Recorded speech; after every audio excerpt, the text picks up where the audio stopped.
In 1980, your grandmother could walk into a bank, drop $10,000 into a savings account, and earn more than $1,000 a year doing absolutely nothing.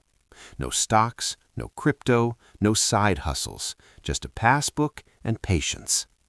Today, that same $10,000 sitting in the average American savings account earns you about $43 a year, not per month, per year.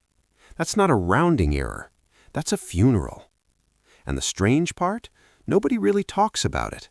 There was no announcement, no headline. The savings account, the single most trusted financial product in modern history, didn't collapse.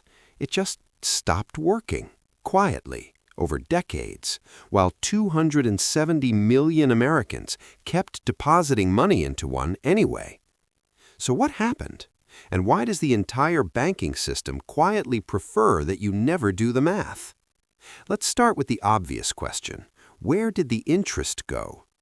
In 1980, the federal funds rate, the rate the Federal Reserve sets, which cascades into everything from mortgages to savings accounts, sat above 13%.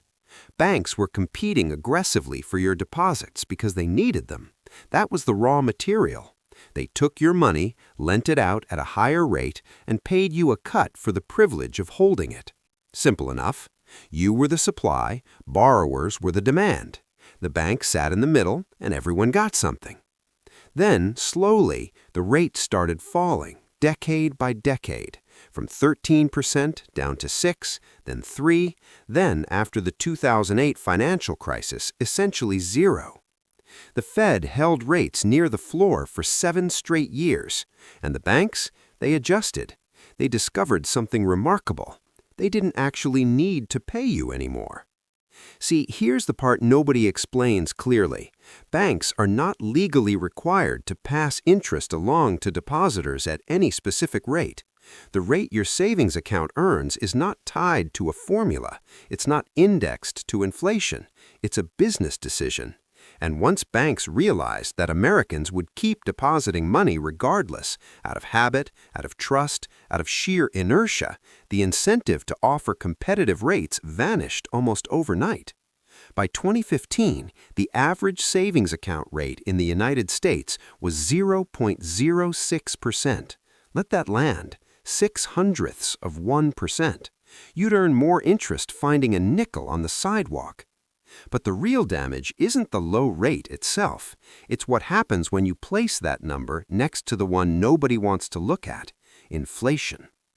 Between 2020 and 2024, cumulative inflation in the U.S. ran somewhere around 22%.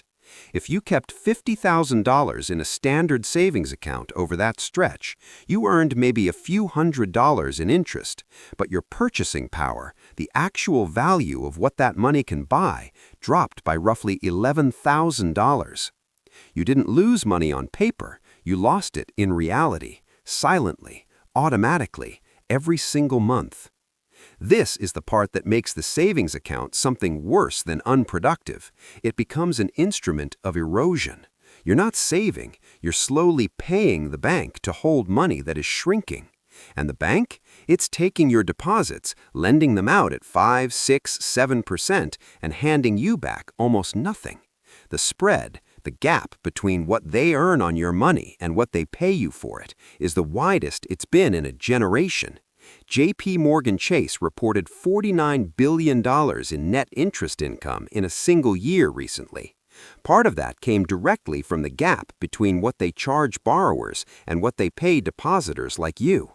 You are the product. You always were, but at least in 1980, the product got a decent cut. Now, here's where it gets a little absurd.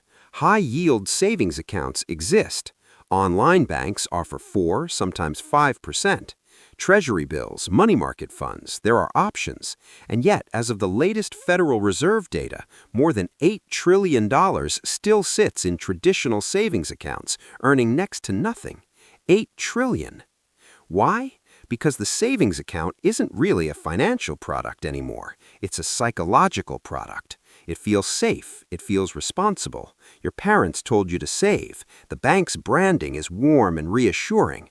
The word savings itself implies progress. And most people never log in to check what rate they're actually earning because some part of them doesn't want to know. Banks understand this perfectly. They spend enormous amounts on marketing checking accounts and credit cards, but almost nothing promoting savings rates. Why would they? Every dollar that sits in a zero-interest account is functionally a free loan from you to them. There's a term economists use, financial repression. It describes a set of conditions where savers are systematically punished to benefit borrowers, governments, and financial institutions. Low rates, high inflation, limited alternatives, lack of transparency. It's not a conspiracy, it's a structure. And for the last 15 years, that structure has been turned up to full volume. The savings account was supposed to be the foundation, the first rung, the thing you did before you invested, before you speculated, before you took any risk at all. And for a long time, it worked. You saved, you earned, your money grew, modestly but reliably. That contract is broken now. Not because saving is wrong, but because the instrument we associated with saving has been hollowed out from the inside. The label stayed the same, the math underneath it changed completely. And the really uncomfortable question isn't whether the savings account is dead. It probably is, at least in its traditional form. The uncomfortable question is how many people are still trusting it with money they can't afford to quietly lose, and how long it'll take before they check the receipt.